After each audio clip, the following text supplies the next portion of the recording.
Assalamualaikum warahmatullahi wabarakatuh. Perkenalkan, saya Amira Lutfita dari Prodi Administrasi Publik dengan NPM 235151668. Di sini, saya akan memaparkan hasil resume saya dari pertemuan 11 sampai 15 untuk memenuhi tugas 2 sebelum UAS dengan mata kuliah Inovasi dan Teknologi Administrasi dan dosen pengampu Ibu Eka Fadila SIPMA.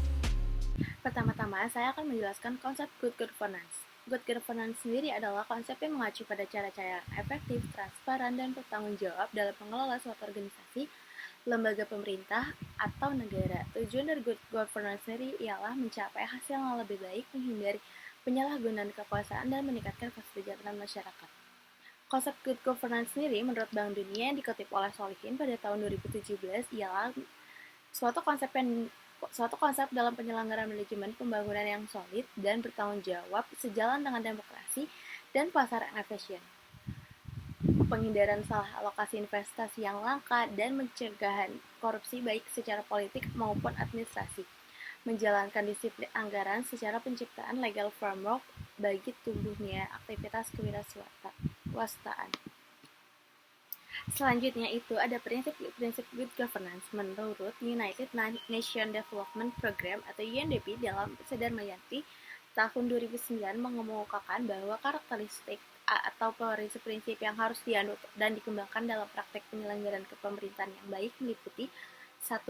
Partisipasi. Setiap organ masyarakat harus memiliki hak suara yang sama dalam proses pengambilan keputusan baik secara langsung maupun melalui lembaga perwakilan sesuai dengan kepentingan dan aspirasinya masing-masing.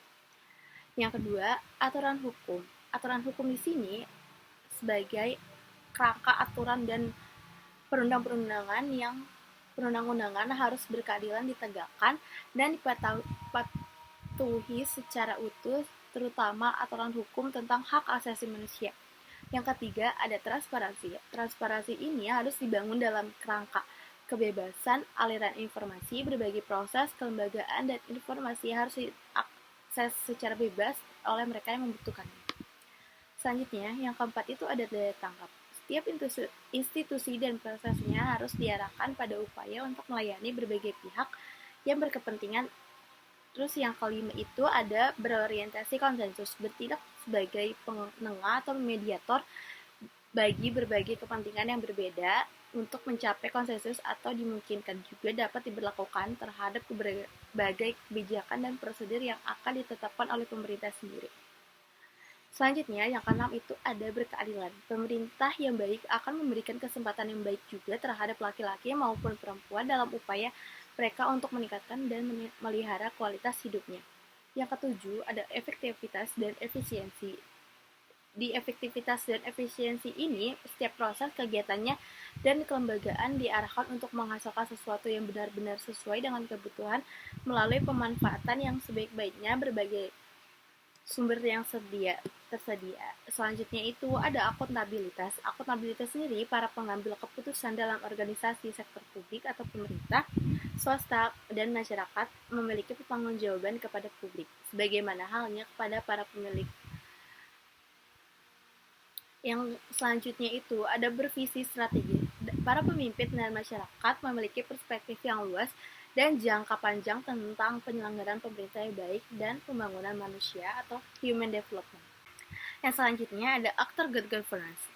Aktor good governance ini tidak terlepas dari tiga peran kunci, yaitu pemerintah. Pemerintah dalam berperan menciptakan iklim politik dan hukum yang kondusif serta penyelenggaraan pelayanan publik yang berkualitas. Selanjutnya ada swasta. Di sektor swasta ini, pihak swasta juga berkontribusi dalam good governance dengan menciptakan berbagai lapangan pekerjaan dan perputaran ekonomi yang sehat. Dan selanjutnya ada masyarakat sipil. Masyarakat sipil berperan penting mendorong interaksi sosial, ekonomi, dan politik serta meningkatkan partisipasi masyarakat di dalamnya. Menurut Oliver Frasman mengatakan bahwa inovasi adalah kunci bagi sound governance. Inovasi dalam kebijakan dan administrasi merupakan hal sentral bagi sound governance. Frasman mengungkapkan bahwa innovation is a key to sound governance and innovation in policy and administration is central to sound governance as well. Tanpa adanya inovasi kebijakan dan administrasi, tata pemerintahan akan kehilangan kemampuannya untuk mengelola pemerintahan. Tata pemerintahan akan mengalami pembusukan dan ketidakmampuan untuk mencapai tujuannya dan menjadi sasaran kecaman dan kegagalan. Sound governance sendiri membutuhkan inovasi secara terus-menerus dalam proses, struktur, dan sistem nilai dalam kebijakan dan administrasi publik. Inovasi teknologi, pengembangan sumber daya, sistem komunikasi, organisasi, dan manajemen, penelitian, dan banyak hal lain yang merupakan hal yang mendasar bagi kokohnya tata pemerintahan. Selanjutnya, ada permasalahan penerapan good governance. Menurut Effendi, tahun 2005 mengungkapkan bahwa setidaknya ada beberapa hal yang mendasar yang menjadi permasalahan dan harus diperbaiki dalam penerapan good governance. Antara lain, yang pertama adanya integritas pelaku pemerintahan. Pelaku pemerintahan memiliki peran yang sangat penting dalam berhasil atau tidaknya good governance tersebut yang ingin diterapkan atau akan diterapkan untuk kedepannya. Integritas pelaku pemerintahan sendiri akan bisa mencegah terjadinya penyimpangan-penyimpangan seperti korupsi, praktik suap, dan penyimpangan-penyimpangan lainnya. Integrasi pelaku pemerintahan yang rendah seringkali menjadi penyebab korupsi. Yang selanjutnya itu ada kondisi politik dalam negeri.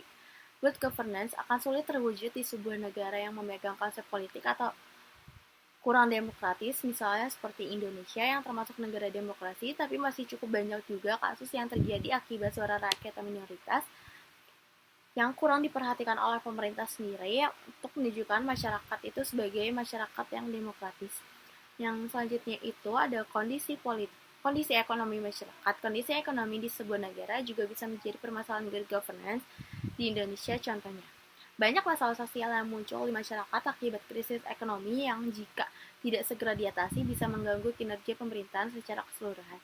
Di Indonesia sendiri, hal ini masih sering terjadi, misalnya dengan melonjaknya harga bahan makanan akibat kesalahan pengambilan kebijakan ekspor dan impor. Yang keempat, ada kondisi sosial masyarakat. Masyarakat diharapkan juga melakukan pengawasan dalam penyelenggara pemerintah, namun pada kenyataannya masyarakat hanya masyarakat tidak berdaya di depan negara dan masih banyak sekali contoh konflik sosial yang terjadi di Indonesia seperti konflik antar suku, anarkisme dan lain sebagainya yang menjadi permasalahan good governance di Indonesia. Selanjutnya ada sistem hukum. Sistem hukum sudah jelas merupakan bagian yang tidak terpisahkan dari proses penyelenggaraan negara. Sistem hukum sendiri merupakan faktor yang sangat penting dalam penerapan good governance. Selanjutnya, inovasi sektor publik. Pertama-tama, saya akan menjelaskan konsep inovasi sektor publik. Secara umum, inovasi dalam sektor publik bertujuan untuk meningkatkan efisiensi dan meningkatkan transparansi, serta meningkatkan kualitas dan meningkatkan kepuasan pengguna. Selain itu, juga bertujuan untuk mengatasi tantangan sosial seperti permasalahan kesenjangan kemiskinan, kesehatan, pendidikan, keamanan publik, lingkungan, dan lain sebagainya. Sektor publik yang inovatif secara signifikan dapat meningkatkan kualitas pelayanan melalui layanan baru, aspek baru, kemudahan penggunaan, akses, dan ketepatan waktu. Selanjutnya, ada jenis inovasi menurut Bloch dalam Setnikar dan Veronica yang dikutip pada tahun 2013 menjelaskan bahwa ada 4 jenis inovasi yang digunakan dalam sektor publik. Yang pertama, ada inovasi produk, yaitu pengenalan layanan atau barang produk baru yang berbeda dengan produk yang sudah ada. Yang kedua, ada inovasi proses, yaitu penerapan metode untuk produksi dan penyediaan jasa dan barang yang baru yang berbeda dengan metode yang sudah ada. Yang ketiga, ada inovasi organisasi, yaitu implementasi dari metode baru untuk mengorganisir atau mengelola pekerjaan yang berbeda dari metode yang sudah ada. Yang terakhir, yang keempat, ada inovasi komunikasi, yaitu pelaksanaan metode baru untuk mempromosikan organisasi atau jasa atau barang untuk mempengaruhi perilaku individu atau orang lain. Selanjutnya, jenis inovasi sektor publik menurut Moore and Hartley dalam De Vries, Hanna et al.